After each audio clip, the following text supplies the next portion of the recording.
Yeah, I see you already had your background staged with all your brewing books there, There might be some brewing books up there. Yeah. It's a little disorganized right now. It's actually a Murphy bed, so I gotta like clear it off and the whole thing comes down. eh? Nice. That's convenient. Sleep at work. Oh yeah.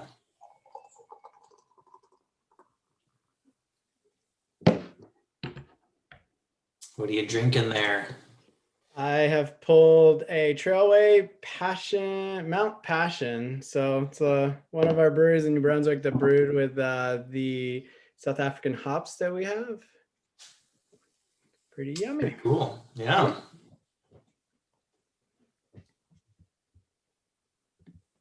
Yeah. All right, we got 19 people in. Awesome. Guys want Sweet. to talk in the chat? Let us know where you're from, where you're listening to, what you're drinking, and we'll get going in a couple of minutes. I'm just pouring out my beer, making sure it's got a nice foamy top to it. And we'll get going shortly. Welcome to our cryo webinar. And yeah, Foamer's Folly. Hey Rob, how you doing? Yippee. 6 pint from Ontario. Drinking some Hop Valley Bubble Stash IPA. I bet there's gonna be a lot of IPAs on on the board tonight. It's not a Pilsner night, so yeah. Oh, and it's Lindsay on Rob's account. Hey Lindsay. Oh yeah. Everybody's names are always a little funky on the Zooms and whatnot. They're using like their wife's account, their husband's account. Yeah. So awesome. All right. Well, we've got 23 in, so and it's 8:02. So let's get this started. Hi everyone. I'm Stefan from Brew Culture. I'm the Eastern Technical Sales Rep, and I'm joined here by Mark from YCH. He is Western Canada's regional sales manager, and we're going to talk about Cryo Hops. Something that's been out there that a lot of brewers kind of heard the word, but not necessarily know all the details about how to use them, what they're all about. And we're here to kind of just talk through that. If anybody has some questions, you can throw them in the chat or you can throw them in the Q&A. We'll be monitoring both and trying to answer them as we go. So it's live conversation. The goal is to give brewers the best information that we can possibly give them from the source and have a good conversation about brewing with these ingredients and how to get the best value from them. So let's get started. Mark, you want to tell us, what cryo is? Yes, I'll get the slides going here. Does that look good to you, Stefan? Yep, looks All right, good. cool. So yeah, so from a really high level, cryo hops are essentially a lupulin enriched pellet. They're derived from whole leaf hop cones.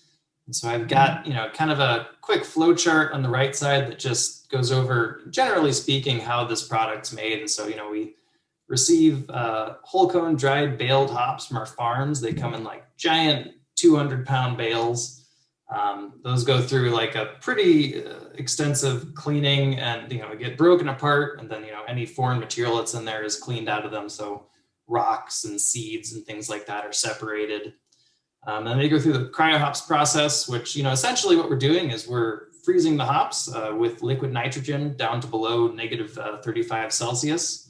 And then shattering the hop cones, and we're sifting out the lupulin glands and we're pelleting those. And so you can see in this flow chart, we essentially have, two sister product streams. There's the enriched lupulin fraction, which goes on to become cryo hops. Then we also have the bract fraction, which is branded as American Noble hops. Oops, is that still up there? So sharing has stopped. Oops, that's my bad. Okay. Classic webinar, right? Like a year in and we're still trying to figure out the dots and the loops.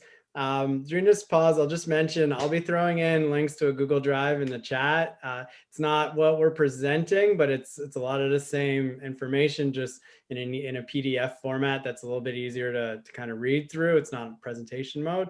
So feel free to download the links that I put in there. There's going to be 5, I think, throughout the presentation. I'm going to try to share this one more time.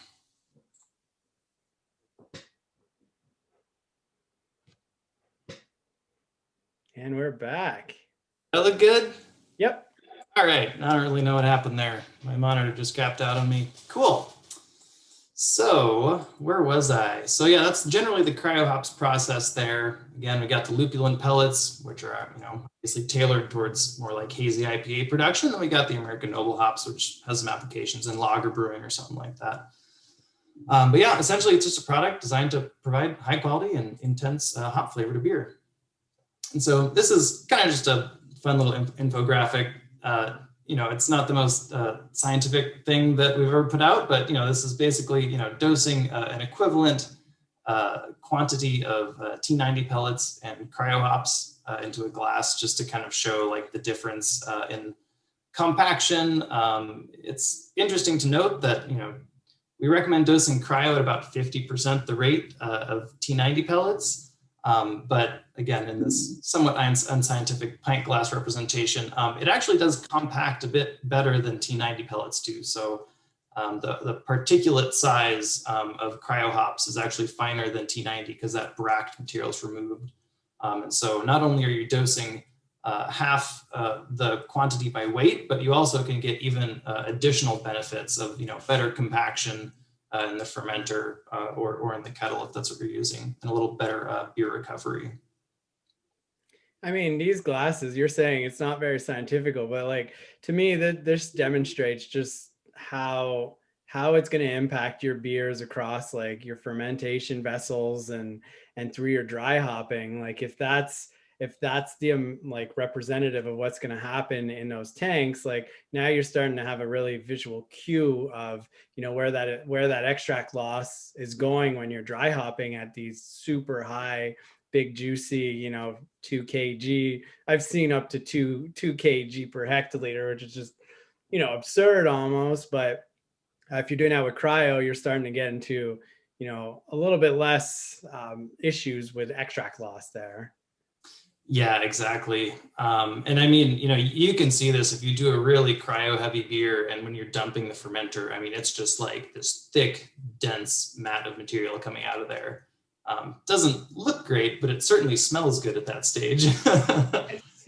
So yeah, I mean, I guess I would hypothesize that the bract fraction probably absorbs more liquid than the lupulin does. Just again, kind of based on like how this compaction looks, but I've got, I think, a little more scientific data coming up here. Oh yeah, so first, I guess it's worth touching on just, how do you convert a current recipe based on T90 pellets, which are by far the industry standard, to cryo hops? When you're converting a current, a recipe that you already have, you obviously want to try to flavor and aroma match, which can be a little bit of a challenge and probably is going to take some experimentation. This is just kind of a rough guideline of a place to start. And so you'll see that we actually recommend when you're switching from T90 to cryo to keep some amount of bract in the beer. And I think that's important to note that this product, it's, almost entirely just the lupulin glands from the hops. And it's worth noting that there is some flavor contribution from the bract that can be beneficial to beers. And so while you could certainly write a recipe that would include all cryo hops and have it be really good, if you're trying to flavor match from like a T90 cryo hops, you're probably going to need to leave some bract in there. So, generally speaking, kind of like sticking with maybe 25, keeping like 25% of the T90s in there and then replacing the rest with cryo hops. Does that kind of make sense, Stefan? I feel like it's... Yeah, it does. I'm just gonna kind of cue in here. So I guess there's two kind of approaches when you're dealing with cryo. Like there's the one approach where you have a beer that's getting more popular, and as it grows in scale and you have to brew more, you might be looking for an alternative to get it to be more efficient. So cryo would be a great option. And in that case, you would be modifying a recipe and probably keeping a little bit of a small percentage of your regular T90 hops just to keep that true to beer profile that you already had that existed.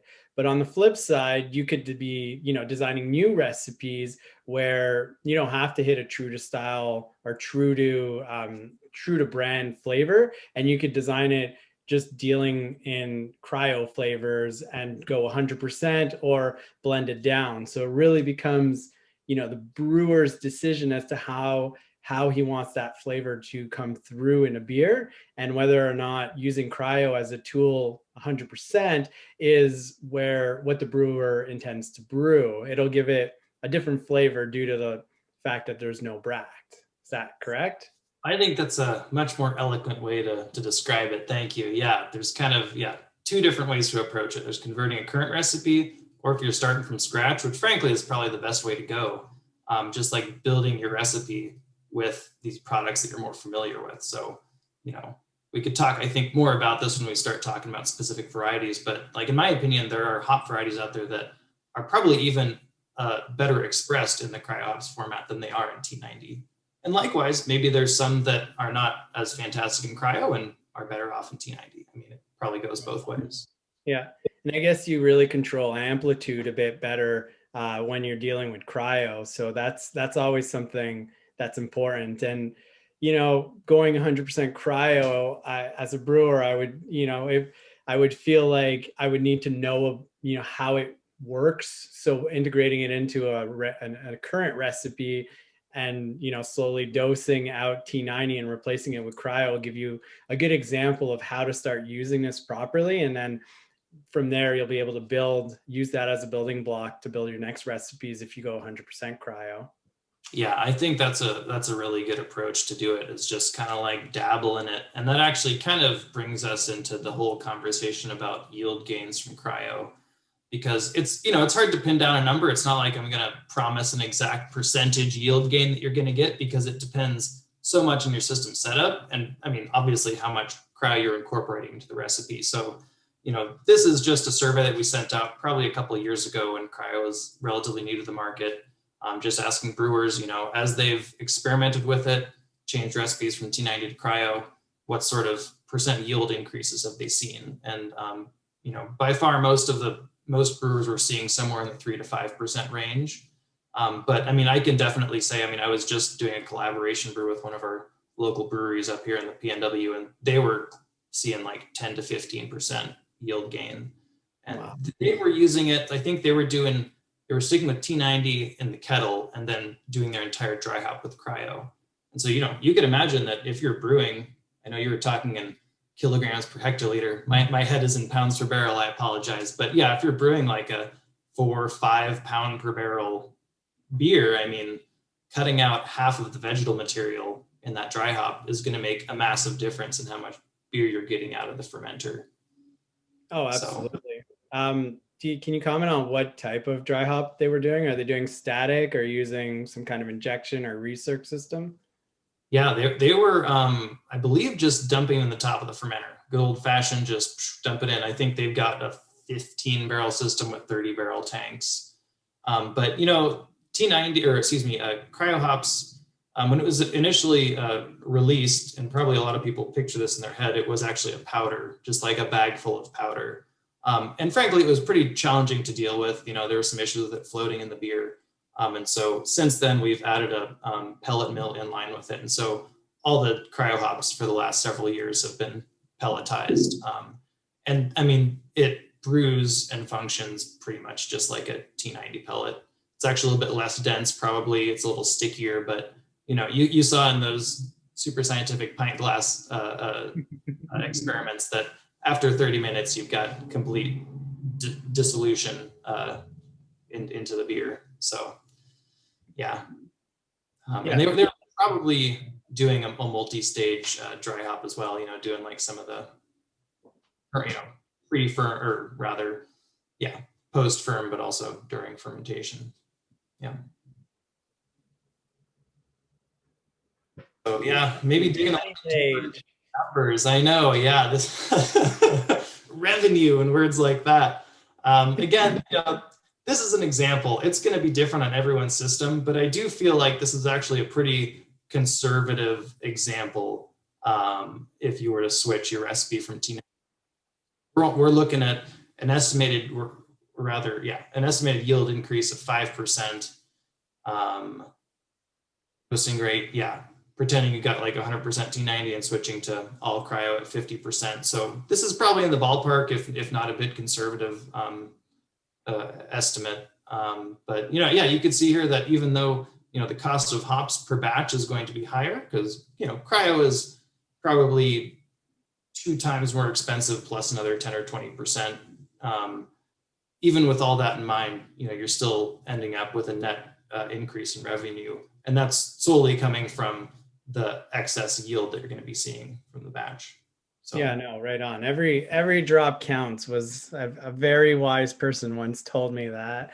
And yeah, this is something that I can definitely help like some of our clients with. So for those of you that are on the webinar, I worked in a brewery for 13 years before this. I've done big and small. And yeah, if you guys have questions about the efficiencies aren't quite there in your cryo brewing, you can reach out to your local sales rep and they'll get you in contact with me and we can walk through your system. Like I can kind of walk through it on the phone or via Zoom, and we can figure out what points should you be looking at, and if there's anything that I can recommend or suggest to improve so that you can actually get up there into that 5, maybe even 10% extract loss improvement, which would be really awesome and really, drives the point of these cryo hops. So Brew Culture has that available for you guys. So yeah, feel free to just drop us a line on that.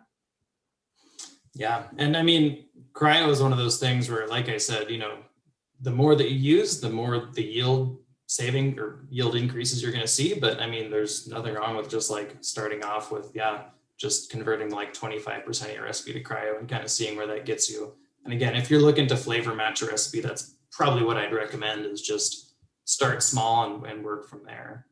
So awesome.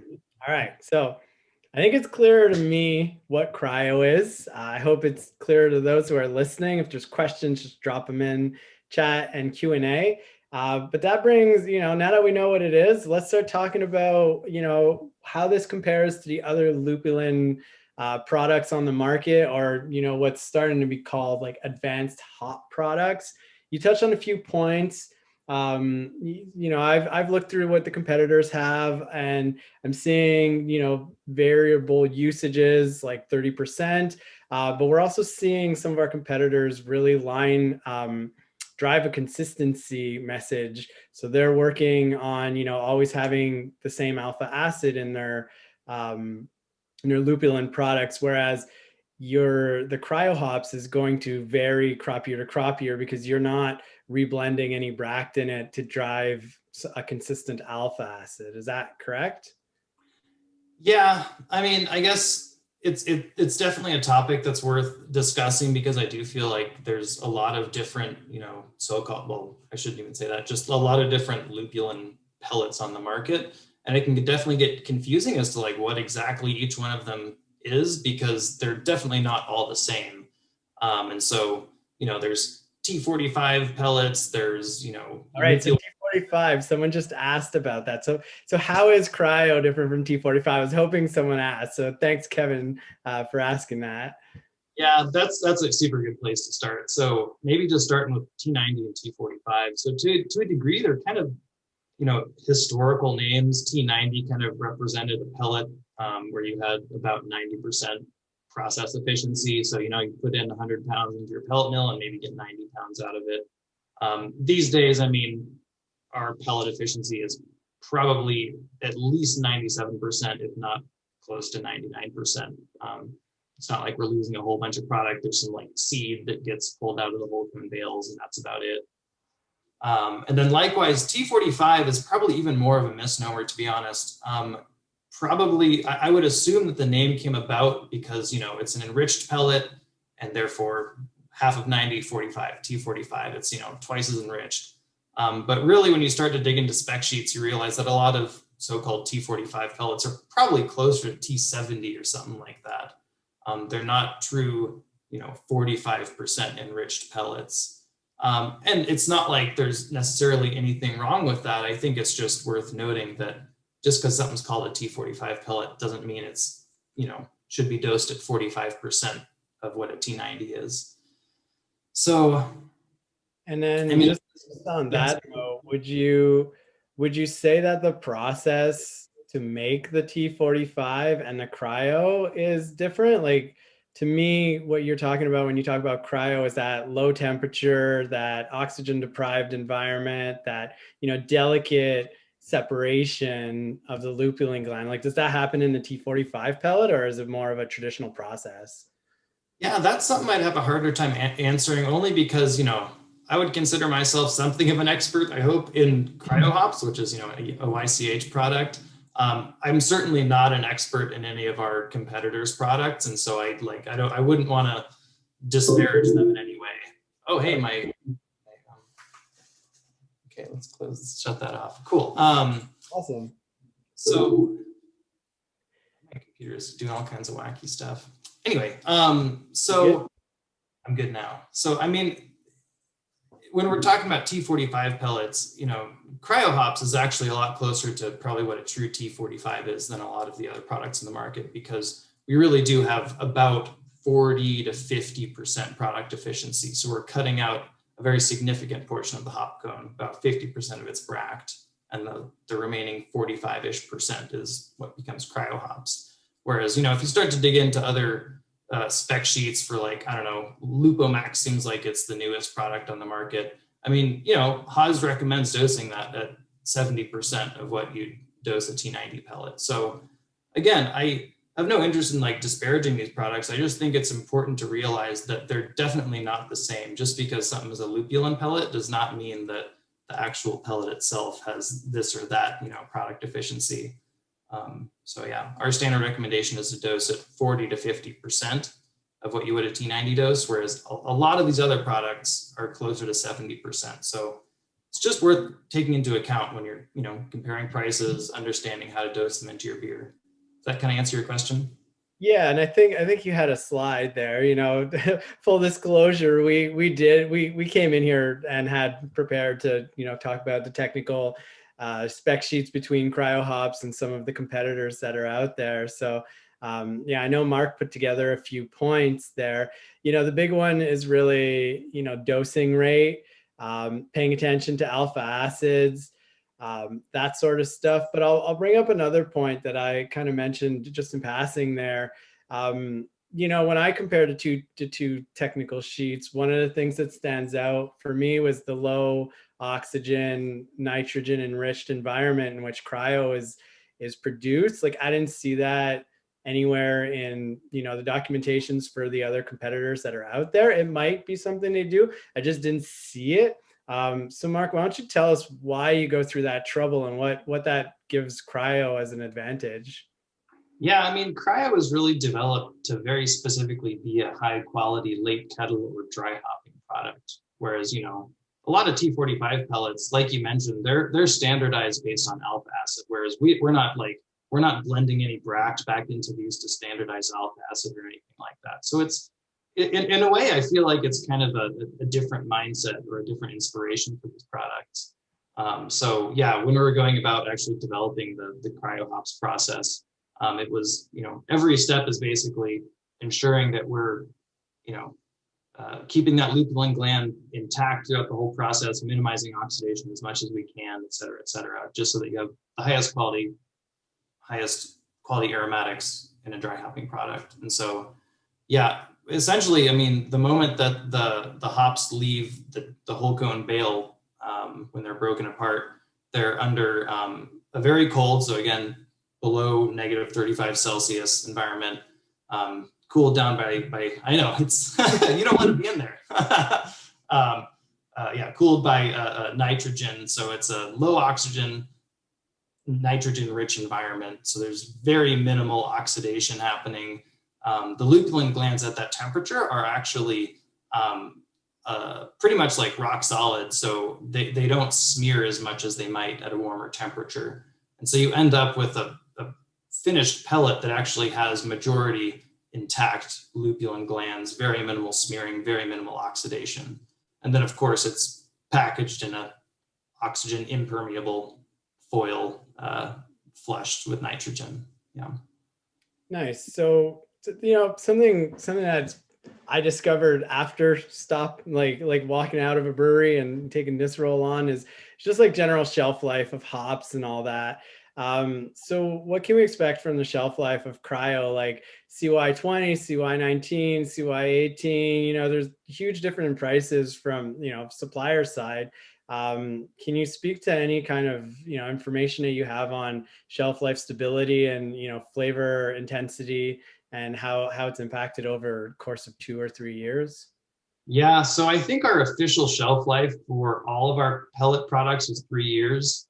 And I mean, frankly, there's brewers out there that only brew with like over a 3-year-old product. That's just like almost their business model is just like go find the old product, 4-year-old pellets or whatever, and brew with it and have good success with that. I mean, you know, these days the foils, the purging, the pelleting operations are all advanced enough that I would have very, very little concern about, you know, really any sort of degradation, even over a 3-year time span.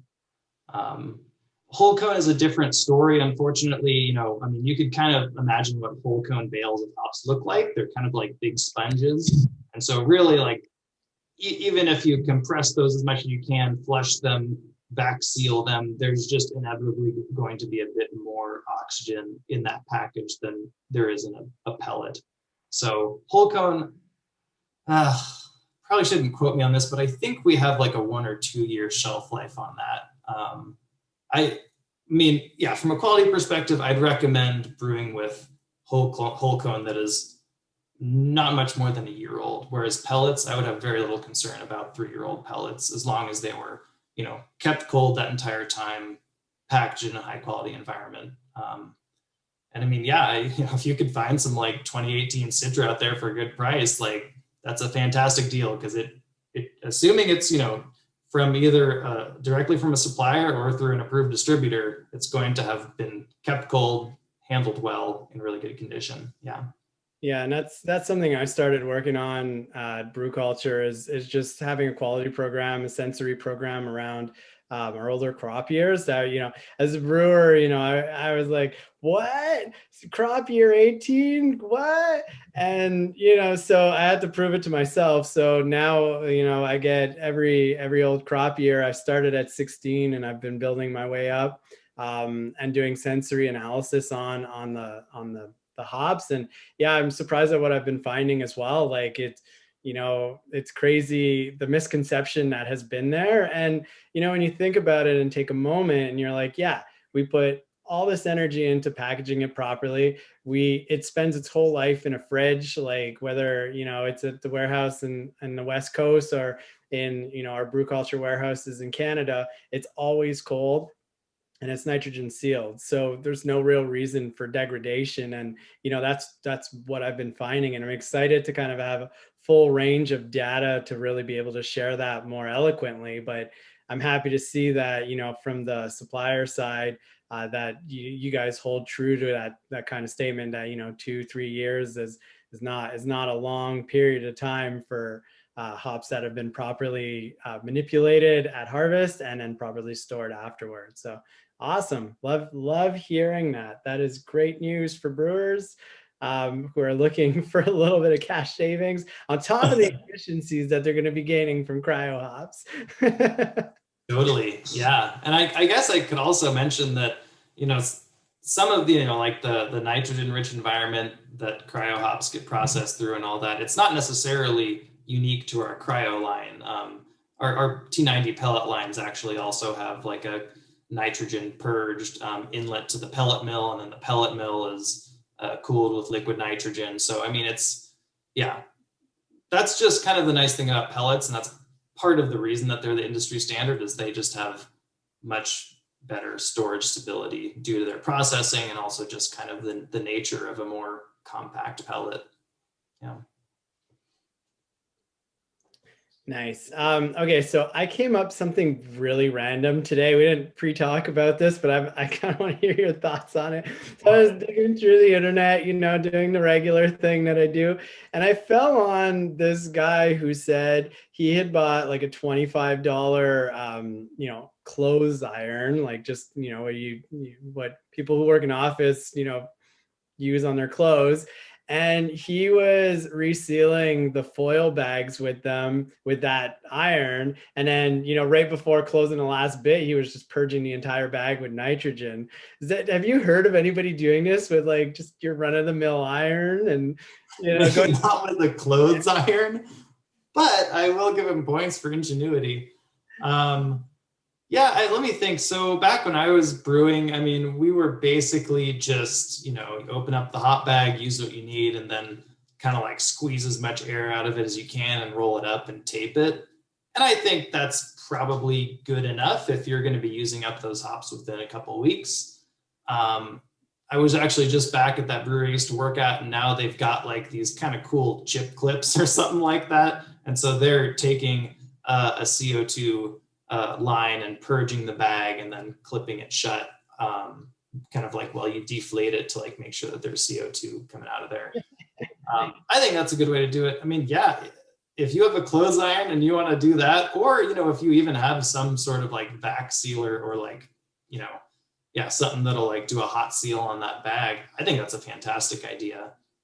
Because really, I mean, once you open it, I don't know if we have like a firm data or studies about it, but obviously once you start getting oxygen in there, there's going to be oxidation is going to start occurring. So yeah, it did become tricky, and there's a couple of comments just kind of coming in on that. So I'll just read Ashley's. Like 1 year in bales or 3 years in nitrogen flushed vacuum sealed packaging. Storage stability does vary by variety and can be negative affected by exposure to oxygen, heat, and or light. So yeah, once you start hitting those, variables, there's just so many of them. So I think brewers do what we can to like kind of minimize it and hope, and give your hops as much love. And one thing that always struck me, a very wise protege of mine who's now surpassed me tenfold, once walked into our hop fridge and said, "It smells like hops." It's like, yeah, it smells great. She's like, that's flavor that's not going in your beer, dude. And I was like, wow, you're totally right. So some of these tricks might actually help preserve flavor, get that intensity that you're trying to aim, without having to go to ridiculous like dry hopping levels. So all things to think about. for And sure. there's just another quick one here. So CY20 was a competitive year to contract cryo. Kevin is wondering if there's plans to expand the cryo production capabilities. Yeah, I mean, actually, now that I'm asked that question, I kind of wish I had some data about our production year over year, because I mean, over the first few years, we were just like doubling production of cryo every year. I don't know where we're at now. It's definitely on our minds that, I think a big thing right now is just kind of increasing efficiency in the cryo process, which we've made leaps and bounds. Like, yeah, so not just increasing like, the processing window or anything like that, but actually, increasing the throughput of pounds in there. Can't really say if we've got any big capital investments coming up right now on the cryo line. I'm a little out of the loop on that. I'm going to blame COVID on that one. Kind of sucks. Usually I'm like in the Yakima office all the time talking with like the cryo team and all that. Don't really have an update right now. But yeah, I would just say like from a general level, cryo is definitely a growing product. Demand is growing, and we'll need to keep up with that. And we're also, offering more and more varieties every year. Yeah, that's what I was gonna say. Like, right now brew culture's got between 9 and 12 always stocked. So, that's a pretty, it covers the gamut of all the, hop flavors that you're looking for. And, I'm gonna put something in perspective based on what you said. Like, you're saying you doubled capacity like every year. So I'm gonna ask brewers out there, what that brick and mortar costs, right? Like, if your brewery doubled capacity 2 years in a row, like you'd be like pretty hard up on it, right? Like it's a tough, like 50% growth is a huge number for like any product, whether it's beer or cryo production. So That's impressive first off, and like cool. If you can sustain that and have the capital investment there, then that's awesome. But at the same time, I can see why there's limitations and availability based on that. You know, anybody experiencing that kind of growth is obviously going to have some hurdles down the run, and I think that's why we're probably seeing a lot of different competitors coming in with different marketing angles, but essentially, yeah, and different products as well. But you know, kind of all competing in that space that I'm, you know, going to call the advanced hop product or the lupulin pellet product like marketplace right now. So Yeah, and actually, I'll go a little bit off script if you want to call it that, just because that question. Oh, sorry, what? can you just like turn off the presentation? Thanks. Sorry, stare at my beautiful face here. Because that question I think also touches on kind of like the nature of contracting as well. And so, yeah, just like really briefly to kind of give you an idea of how that works. You know, right now we're finalizing our recommendations based on what people are contracting with us for what our growers should be planting to meet that demand.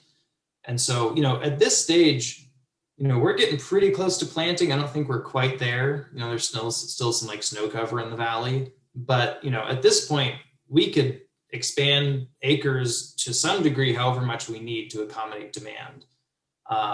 And likewise, prior to actually harvesting that crop, we can pretty much decide, you know, okay, if we want to process all of it into T90, that's fine. We haven't done that yet. We can also, you know, process as much as we need into cryo. So just to kind of like, yeah, give a little bit of perspective on that, you know, it's, we have the capacity to produce all these products and to grow all these products. It's just about, you know, really like getting the notice that we need to accommodate that demand. So, you know, once we're past planting, which again is right about now, we're going to start seeing decreasing availability on the market for certain varieties for the crop year 2021. And then likewise, once we start processing that product in September, October, we're going to start to get locked in on the specific products that we're processing it into. I feel like that's part of the answer there as well. Is Yeah, that, you know, we had that conversation internally, and I will admit to, you know, something terrible in 13 years. I haven't always managed like the hop contracts, but in 13 years in brewing, like never contracted a single hops. And it's like only now that I know the importance of that. And it's like, you know, part of my job, you know, at Brew Culture is to, you know, make sure that people understand what that contract really means, because at the end of the day, like you said, like you're planting now, like, you know, what that looks like in a year's time based on all the impacts that can happen just to the farm is huge. So the more, you know, contract wise, and you know, no supplier is going to shy away from 1, 2, or 3 year contracts, right? Like we're happy to kind of accommodate that stuff, and it helps the entire industry. So that's a whole other podcast. We're digressing a bit, but we are digressing a worth bit. mentioning, like, because it's such a crucial piece of the puzzle. Like if we're not talking to farmers,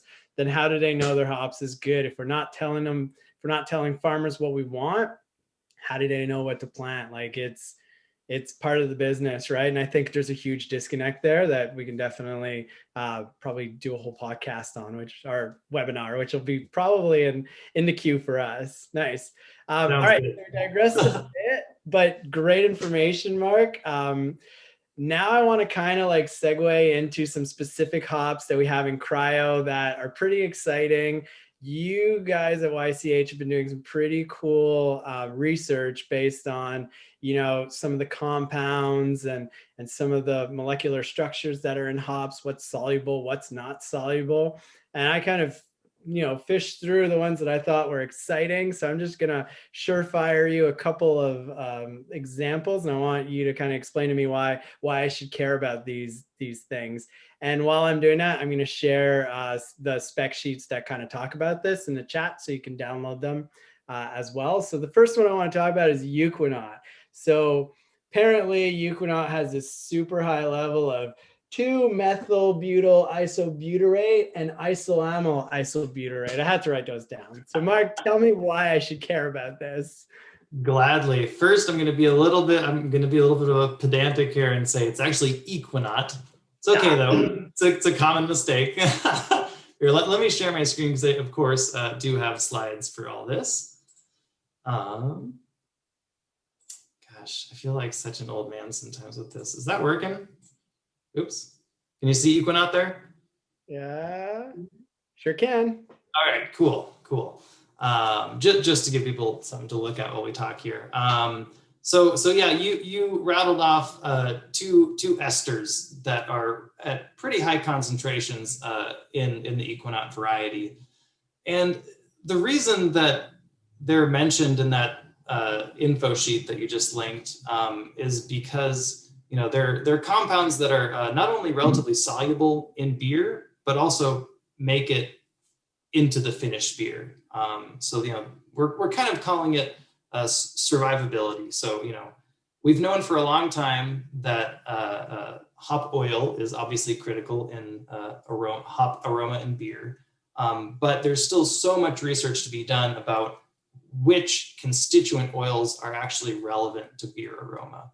And so we're just starting to sort of foray into that research. I'm not going to pretend like we're there, this is all like kind of bleeding edge or whatever the tech people call it. It's like research that we're actively doing. But yeah, so it's kind of the quick answer to your question is, yeah, those are two esters that have some kind of pretty intriguing aromas that are found in high levels in Equinox and can actually make it into the finished beer. And yeah, Equinox, I think, is a particularly relevant one to talk about because this is actually what I was kind of alluding to earlier. I feel like in my experience brewing and talking with customers that Equinox actually exhibits best in cryo hops format.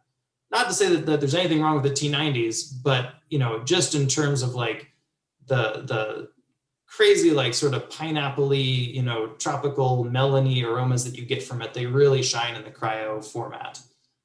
So I would definitely recommend people give that one a shot. Just like whatever. I'm sure that you guys have some spot availability. Just like pick up 11 pounds and like toss it into a beer and see what you think of it. It's a fantastic blending hop. It's got some really intriguing, complex aromas to it. Frankly, pretty underutilized, I feel like, when I'm talking with customers. So definitely recommend giving that one a try.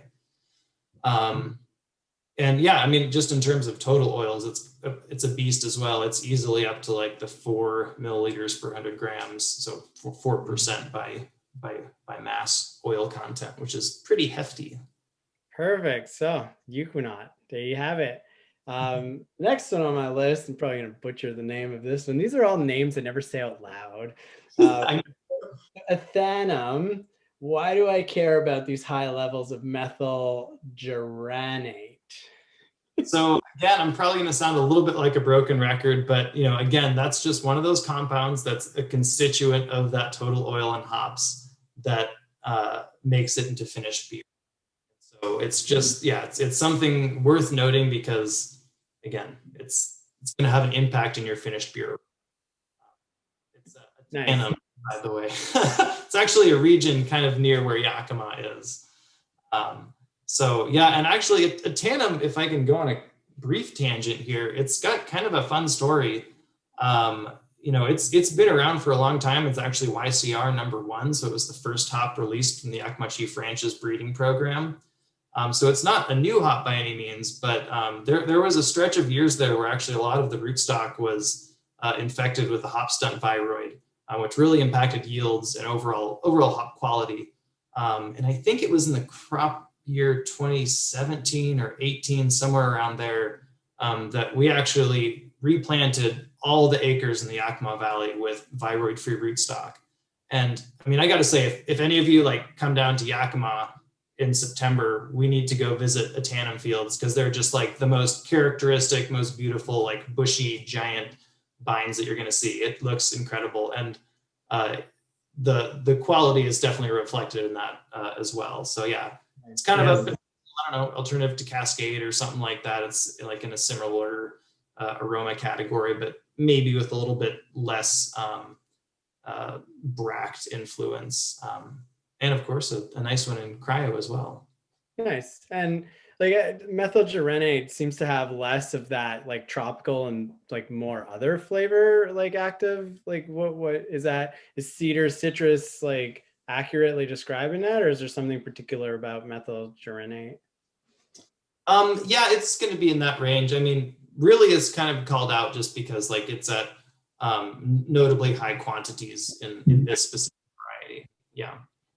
I'm going to jump back to Equinaut for a second. So Carson is asking if there's a better place to utilize Equinaut to get those esters transferred into the beer, kettle, dry hop, or whirlpool. Is there one that's better than another? Yeah.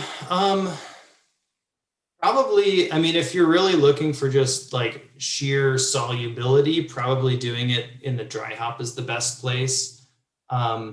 You know, because I guess another takeaway from just kind of this like survivability thing that we're talking about with these various hop oils is, you know, these are also compounds that even if you do add it to the boil, like in the whirlpool, they are still going to survive in relatively significant amounts in the finished beer. So then it becomes a question of, you know, do you want, or here, let me rephrase that. So a lot of these compounds are actually biotransformed by yeast during a brewing process. So, you know, do you want them to exist in their like, you know, the same format that they are in the hop cones, or do you want to add it in earlier in the brewing process and potentially get some yeast biotransformation action going on there?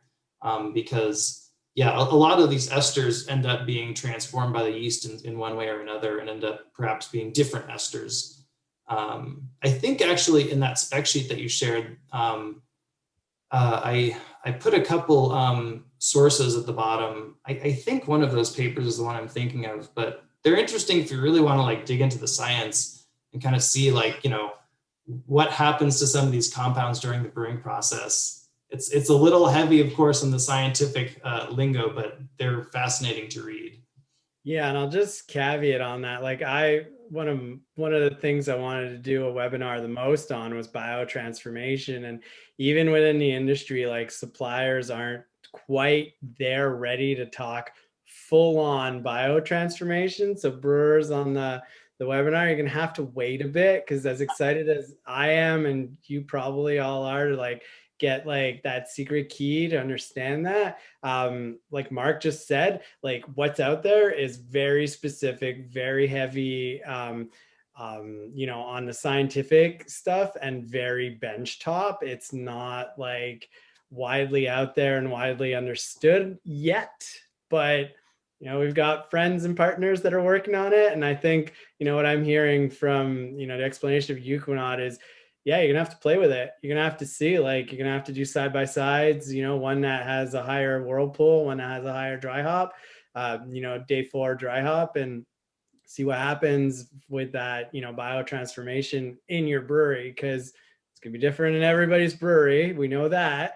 So it's finding out what works for you and what gets you the flavor that you intend to be brewing with. Awesome. So I'm going to move on to number 3. So I think it's a reoccurring subject. Like a lot of research you're doing is about, you know, soluble components in beer. So Idaho 7 stands out for a particular reason. I believe it has the most soluble components of the hops, or at least it's in like the top rank, which means what, Mark? Yeah, so what's notable about Idaho 7 is not even necessarily just the sheer, like the quantity of these survivable components in it, but more the diversity. It definitely ranks near the top, you know, when we kind of like look at a graph of not total hop oil, but rather specific quantities of these survivable compounds. It's definitely near the top. It's probably, I don't know, probably like one of the top like 3, 4, 5, something like that. But it also has a good. What's that? Number 3 under Centennial and Cryo Blend. Okay, yeah. Yeah, and the Cryo Blend, well, we could talk about that later. That's very briefly, that's one of those products that we're kind of working on, like centered on this research about survivable compounds. So yeah, I mean, and I couldn't even list all the survivable compounds on there because they're like long, you know, chemical names. I mean, linol and geraniol are probably the top 2. But yeah, there's a lot of other esters and thiols and things like that in there. But yeah, Idaho 7 just very like high level, a large quantity and array of these soluble compounds. And so, I mean, I've been hearing a lot from brewers that, Idaho 7 works really well in the whirlpool. And I mean, my theory at this point is it's because of these beer soluble compounds. You can add this hop relatively early in the brewing process when we're talking about aroma impact, late kettle whirlpool, but still get really good impact in the finished beer. And also, like load up the wort stream with biotransformation compounds. So, compounds that are going to be changed by the yeast into novel compounds that have new aromas. Yeah, my only experience with Idaho 7, and I only did this because I could.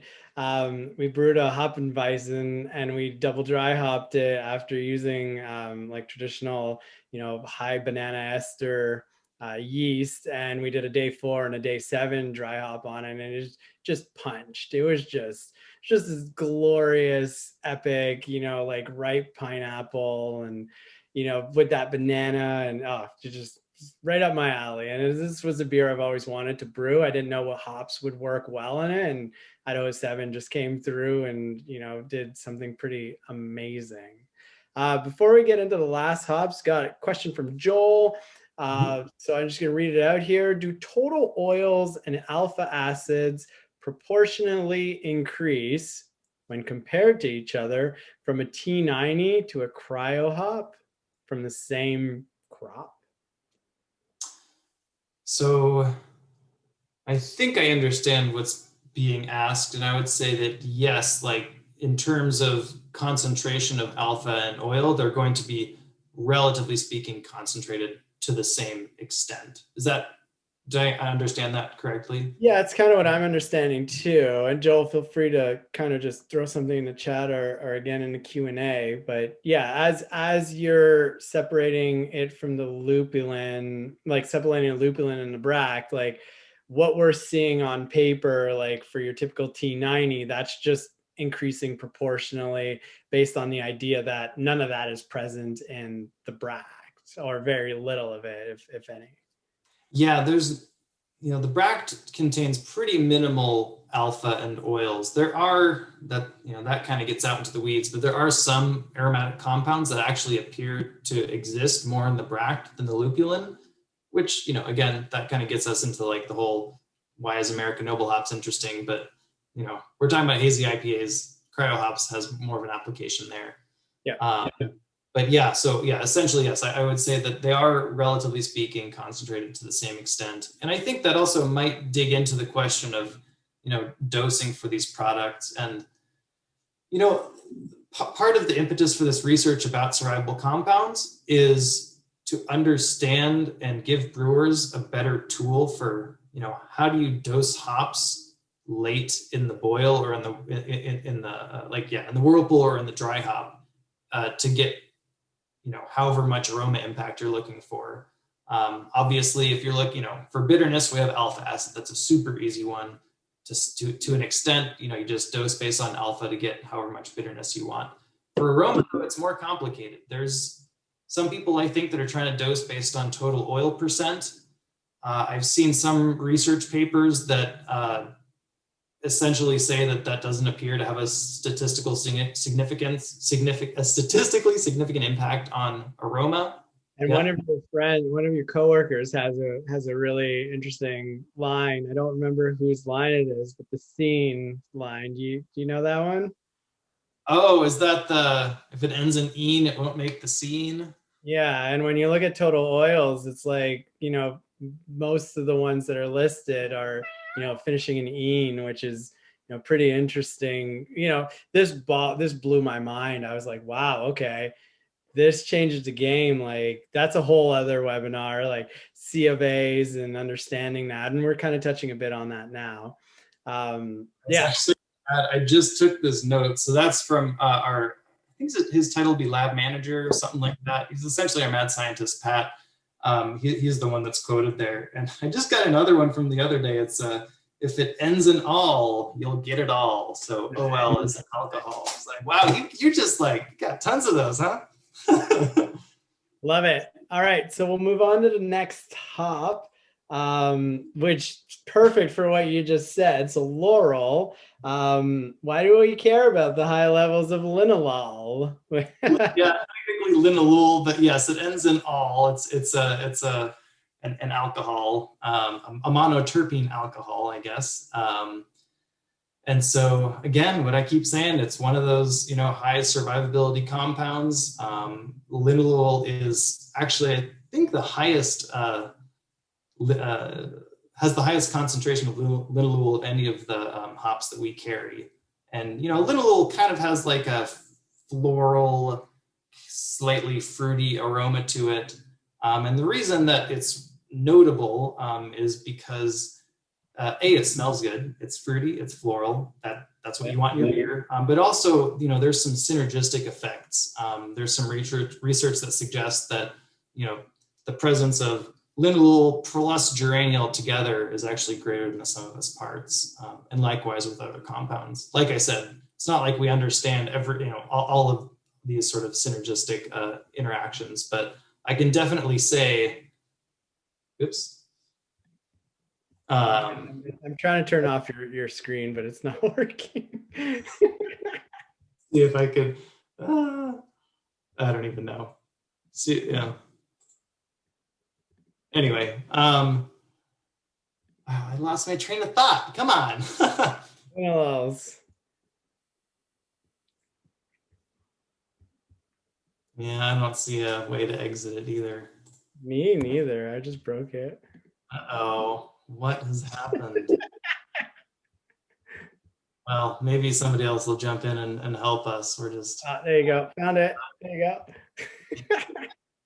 It's okay. I'm not a very good DJ for these things either. Yeah. Anyway, yeah, I think kind of summed it up. I don't have a slide for Laurel, unfortunately, but it's definitely a noteworthy variety. And, again, it's just, everything that we've kind of been talking about for all these varieties is, if nothing else, like doubly important with cryo hops, just because you have that much more concentration of these products. These are by and large all lupulin derived oils. Yeah. Perfect. No, that's awesome. Like those were 4 hops that kind of interesting. They play a bit under the radar for, compared to some of the more popular ones. But yeah, that was a great chat, Mark. Like you got me so stoked on, getting a pilot brewery system up and running and, testing all this stuff out. And yeah, one thing that's worth mentioning is you mentioned it a few times, but like what we're saying, like cryo, and it's just as applicable. It just has a different approach to it. You're gonna get different intensities. You're gonna get, more specifics on those, those oil flavors and less on that vegetal flavor. So really interesting stuff to work with. And like one of my favorite things to kind of finish off the podcast with is and talk about what we're excited to brew with. And, as we went through this, some of the hops that we talked about are really exciting. Like obviously I just brewed with Idaho 7 in a Hopfenweizen, but seeing it in a double juicy IPA, like I'm sure I've had it. I know a couple of folks out here that are brewing with it, namely like Church Brewing. But now I want to see, like, I want to drink that exact beer and, find its flavors, but I also want to see it combined with Laurel and Sabro. I think that's going to be like such an interesting combo, especially if you like do the juicy double IPA, like a la, Heady Topper, the true to style strong beer, strong BUs, but that comes off smooth. I think it really has an opportunity to have the complex flavors that you're looking for, the mouthfeel that you're looking for, thanks to Sabro, because of like that coconut, like cream flavor, and give some serious competition to that Citro Mosaic Galaxy combo that we see, every brewery brewing, and there's nothing wrong with that because that's what the market wants. But I'm always looking for that beer that differentiates itself on the shelf, and I think that would be a gnarly combo to put together and see what kind of damage you could do.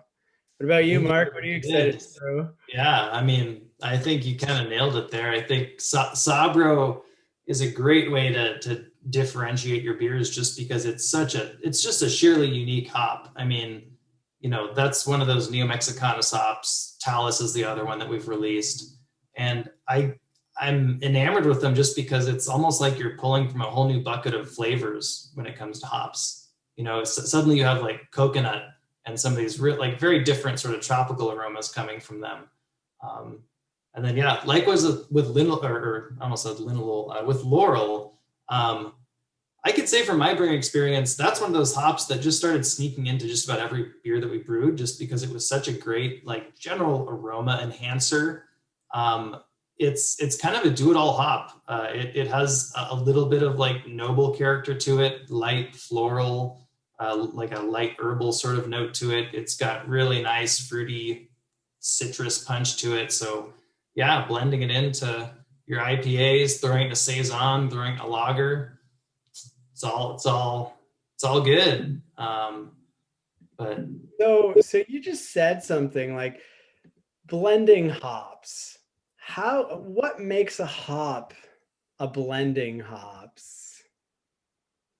Yeah, I mean, I don't know if there's any specific hallmark that makes a hop, that like categorizes it as a blending hop versus a really good single hop or something like that. But maybe what I would like to leave everyone with is just kind of a new perspective on how to think about hop blending and how to add, if you want to add Laurel to your beer, like what sort of guidance can you have as to where to add it? And I think, that's kind of where some of this, survivable hop compound research is taking us is, it's not just like, okay, I want to brew a beer with Cascade, but now you can like really think about, what am I looking for from my Cascade? Am I looking for a little bit more of that bract contribution that you can add T90? If you're looking for really like a pure expression of that citrusy, grapefruity aroma that Cascade's known for, maybe Cryo is the ticket there. And then likewise with the survivability of these compounds, Cascade is not a terribly high survivable compound hop. And so maybe it's best for a late dry hop addition, just because you're going to get the best solubility there. There's not going to be active fermentation or the boil to, sort of flash off those aromas. And then likewise, Laurel, Idaho 7 are all pretty high in survivable compounds. And so they can really easily be used early in the brew process to load up the wort stream with some of those compounds and hopefully some biotransformation. At the very least, those compounds are going to continue through to the finished beer. So yeah, I mean, hop blending, like that's a whole other topic we could probably dive really deep into, but that's the high level of it for me is just, maybe taking some of this research that we're doing with survivables and just taking it to the next step and, using it to really think about where you want to include these hops in your beer. Nice. Love it. That's a great way to end it. Wow. Okay. So we got lots of ideas. Brewers, get ready, go have fun. If there's any other question, now is your time. Well, I thank Mark. Mark, thanks for your time. That was amazing. Like a little bit of insight on a product like Cryo is like very powerful, and it can, really change the game in terms of how brewers use it and understand it. And I think, having that piece of knowledge really allows us to be better brewers and to be more efficient, save money. We're all running businesses, one way or the other. As much as we love talking about the romantic side of awesome flavors and beers, it's that other side of the business that you can't forget about. So yeah, that was awesome. I'm excited to see some Cryo moving around, getting that flavor perception, and finding another way where we can talk another hour about hops. I've got lots of ideas. Well, yeah, I mean, likewise, thanks for having me on here. Over the last few weeks of talking with you, I'm getting the feeling that you probably could have given this presentation by yourself. I mean, you're not already knowledgeable about all this stuff, so I appreciate your. I'm just full of questions. That's all. I'm just I soak it in like a sponge. Awesome. And for the brewers out there, reach out to your local neighborhood brew culture rep. We're here to help. We're here to give you insight. We're here to give tips and help you get the hops that you want to be brewing with. So yeah, I hope you enjoyed this, and we'll be chatting more. Keep yourselves aware of what's going on social media so that you can see when the next webinars are. And yeah, don't stop hopping. Thanks. Awesome. See you, Mark. See you later.